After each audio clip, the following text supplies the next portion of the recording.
आप सबों के चरणों में मैं करती हूँ मेरा बड़ा स्वीकार करें। अभी हम लोग चलते हैं और चले शिव की ओर में।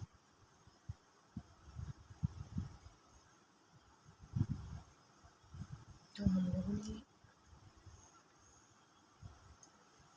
आज चले शिव की ओर में अब तक सुना उपनिषद एवं पुराणों में शिव, और आज इसके आगे हम लोग चलते हैं।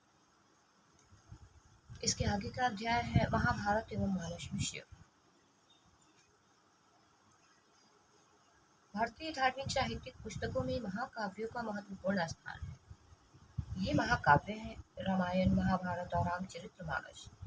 इन महान धार्मिक पुस्तकों से हमारा धर्म, दर्शन, समाज सब कुछ परिलक्षित होता है। इस ग्रंथों में भगवान शिव के बारे में विशद जानकारी हमें मिलती है। उत्तर वैदिक काल में हमें शैव संबंधी जानकारी रामायण व महाभारत से भी मिलती है। महाभारत का रचना काल 500 ईसा पूर्व से 500 ईसा तक का है, जो काफी लंबा है। इसी कारण उसमें रुद्र की उपासना के प्राचीन और नवीन दोनों रूप पाए जाते हैं। महाभारत में दार्शनिक रूप से शिव को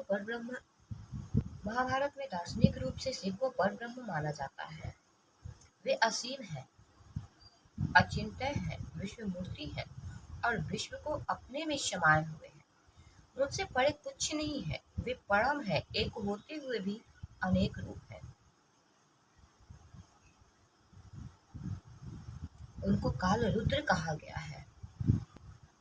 शिव का जो स्थान श्वेताश्वतर उपनिषद में मिलता है, उसको महाभारत में पूर्ण मान्यता दी गई है। महाभारत काल में शिव का पद अपने चरमोत्कर्ष पर पहुंचता है। इस काल में शिव और विष्णु में कोई प्रतिस्पर्धा नहीं थी। उनके उपासकों ने अन्य सभी देवताओं को छोड़कर शिव को ही सर्वश्रेष्ठ मानना शुरू कर दिया। स्वयं विष्णु ने अपने कृष्ण अवतार रूप में कई बार शिव की महिमा का गान और उनकी उपासना की। महाभारत के अनुशासन पर्व में भगवान श्री कृष्ण के द्वारा 16 वर मांगे गए थे और महादेव एवं मां पार्वती के द्वारा उन्हें ये वर प्राप्त भी हुए। अनुशासन पर्व में उपमन्यु द्वारा कहा गया है कि कोई जल या हवा पीकर रहने वाला क्यों न हो, यदि उसकी सुर और असुरों के गुरु भगवान शिव में भक्ति ना हो तो उसके दुखों का नाश कैसे हो सकता है। वे कहते हैं वाय वम भुज जोड़पी शतो नरस्य दुखच्छ कुत सत्यस्य भवति ही सुरासुर गुण यस्य न विश्वेश्वरे भक्ति। शिव के पर ब्रह्म स्वरूप के प्रादुर्भाव के साथ साथ उनका सांख्य से भी संबंध हुआ है। महाभारत में शिव का वर्णन ऐसे किया गया है कि वे सांख्य को अपने द्वारा जानते हैं। शिव को स्वयं सांख्य भी कहा गया है। सांख्य को यहाँ प्रकृति ज्ञान अर्थात प्रकृति का ज्ञान भी कहा गया है। और जो लोग सांख्य के सिद्धांतों के विशेषज्ञ हैं तथा तत्वों और गुणों का ज्ञान रखते हैं, वे ही शिव को पाते और मोक्ष प्राप्त करते हैं।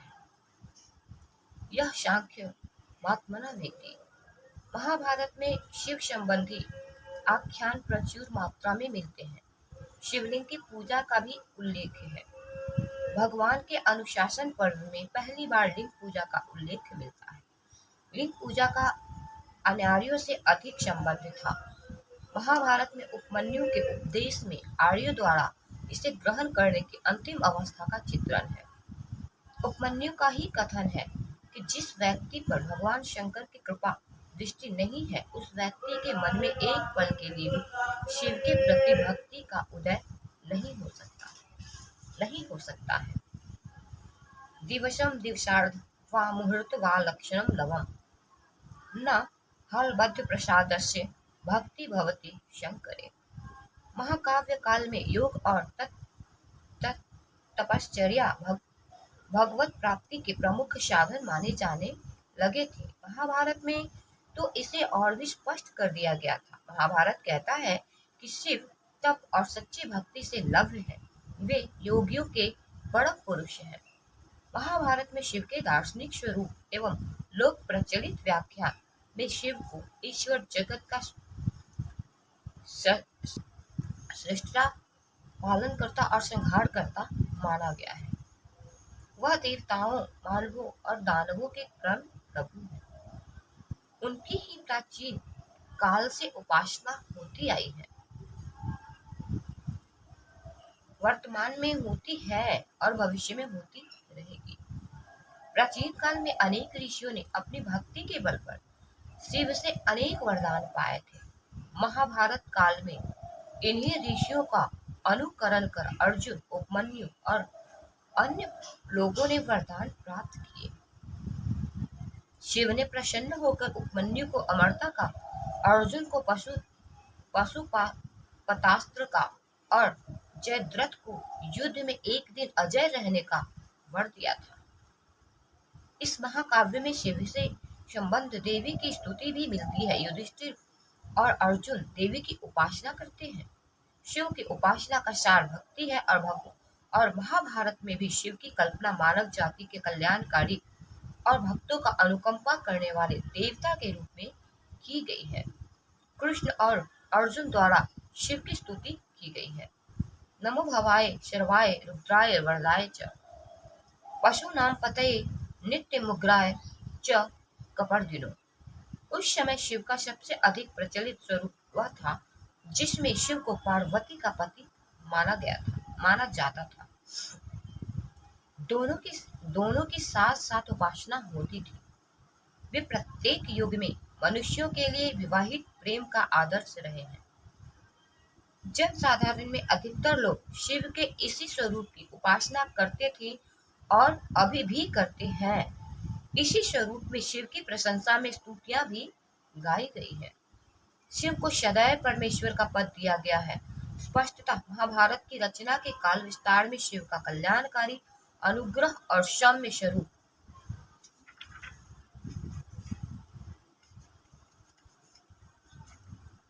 लोक प्रचलित और मानस का भक्ति प्रवाह अपनी प्रबलता में शिवगामी हो चुका था। इस ग्रंथ में पाशुपत मत का उल्लेख मिलता है। पाशुपत मत के आचार्य लकुलिस एक ऐतिहासिक व्यक्ति है। शिव का स्वभाव अधिकतर सौम्य माना गया है। महाभारत में शिव के गणों को भूत भी कहा गया है। महाभारत के कर्ण पर्व में उन्हें देवताओं के शत्रु का संहार करने वाला भी कहा गया है। पिनाक नाम का उनका धनुष और शूल नामक वज्र उनके प्रिय शस्त्र हैं। इसी कारण उन्हें प्रवरामुदमोधी भी कहा जाता है। उनकी शक्ति का कोई मुकाबला नहीं कर सकता है। कुछ वर्गों में शिव की कल्पना कपालिक के रूप में भी की गई है। अश्वत्थामा ने सब ओर से हताश होकर शिव की आराधना की थी। महाभारत में अश्वत्थामा के शिव भक्त होने का उल्लेख मिलता है। सागर मंथन, गंगावतरण, दक्ष यज्ञ कथाएं भी महाभारत में मिलती है। महाभारत के अनुशासन पर्व के अनुसार नास्ति सर्वशमो देवो, नास्ति सर्वशमा गति, नास्ति सर्वशमो दाने, नास्ति सर्वशमो रणे। शिव के समान कोई देवता नहीं, शिव के समान कोई गति नहीं, शिव के समान कोई दानी नहीं, शिव के समान कोई योद्धा नहीं। महाभारत में जिस प्रकार से शिव का उल्लेख किया गया है उसके आधार पर कहा जा सकता है कि शिव जिनका न आदि है, न मध्य है, न अंत है और जो सच्चित तथा आनंद है। महाभारत के शांति पर्व में ईश्वर शिव को सर्व कारण और सर्व देवमय कहा गया है। ईश्वर स्वचेतना कर्ता पुरुष कारणम शिव, विष्णु ब्रह्मा राशि सूर्य शुक्रो देवाश्च शान्वयः सृज्यते ग्रस्यते च तमो भूतमिन्दं जगत् अप्रज्ञातं जगत् सर्वं तदा हयेको महेश्वरः। संत तुलसीदास कृत रामचरितमानस की रचना सन 1631 ईस्वी में प्रारंभ हुई। 2 वर्ष 7 महीने और 26 दिनों में यह ग्रंथ पूरा हुआ। रामचरितमानस में 7 कांड हैं। अधिकांश आरंभिक कांडों का प्रारंभ भगवान शिव की स्तुति से किया गया है। बालकांड के आरंभ में शिव की वंदना की गई है। भवानी शंकरो वंदे श्रद्धा विश्वास रूपिणो याभ्याम विना न पश्यन्ति सिद्धा स्वान्तः अष्टमेश्वरम्। शिव एवं मां भवानी को श्रद्धा एवं विश्वास का प्रतिरूप माना गया है। इनकी ब्रह्म रूप में वंदना की गई है, जहां शिव और शक्ति का संयोग दिखलाया गया है। शिव और मां भवानी के साथ साथ होने के कारण शिव को सकत्यात्मकम ब्रह्म कहा गया है। बोध स्वरूप नित्य सनातन गुरु रूप में भगवान शिव का वंदन करते हुए कहा गया है कि इनके आश्रय में रहने से चंद्रमा टेढ़ा होते हुए भी हर स्थान पर वंदनीय है। अयोध्या कांड में कहा गया है, यस माके च विभाति भूधर सुता देवापगा मस्तके भाले वाल विदु गरले च गरलम यस्योरसी व्यालराट शौर्यम भूति विषु विभूषणम शूरगण सर्वाधिपः सर्व सर्वगतः शिव शशि निभा श्री शंकर पातु माम।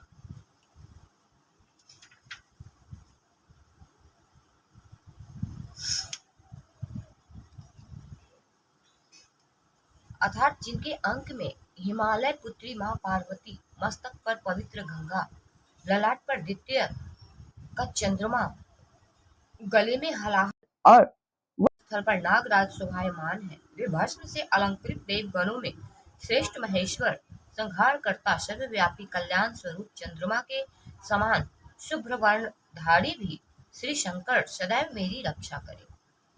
संत तुलसीदास ने शिव के गुरु स्वरूप में के विषय में उल्लेख किया है, तुम त्रिभुवन गुरु वेद बखाना, वेदों ने आपको तीनों लोक का गुरु कहा है। रामचरितमानस में भगवान शिव का वर्णन निम्न रूपेण किया गया है।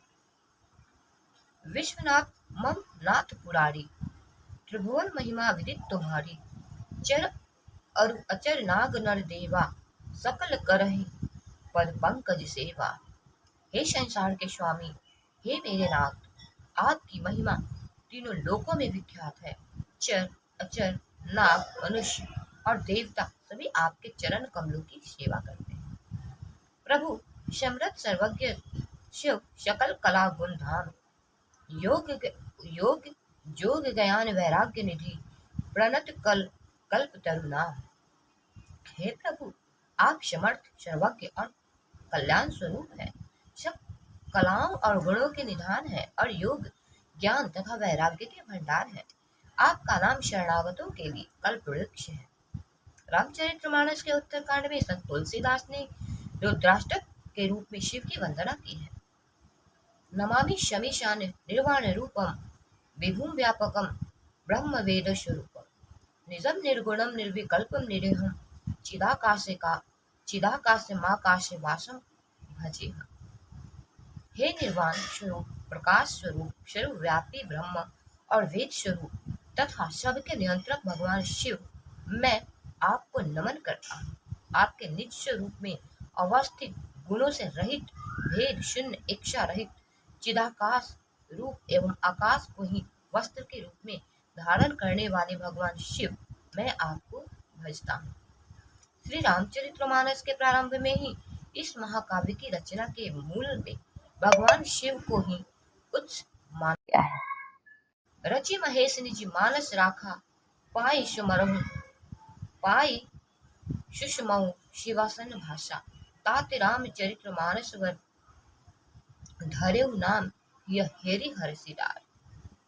हरसि हर, यह लाइन बालकांड से है।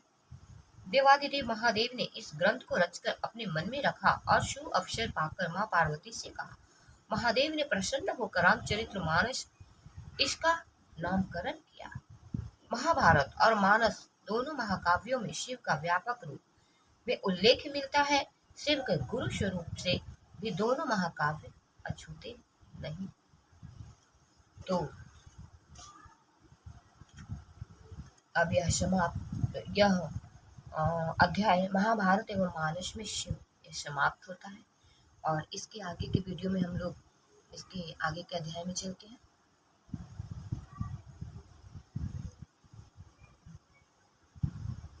तब तक के लिए मैं फिर से आप सबों के चरणों में प्रणाम करती हूँ। मेरा प्रणाम।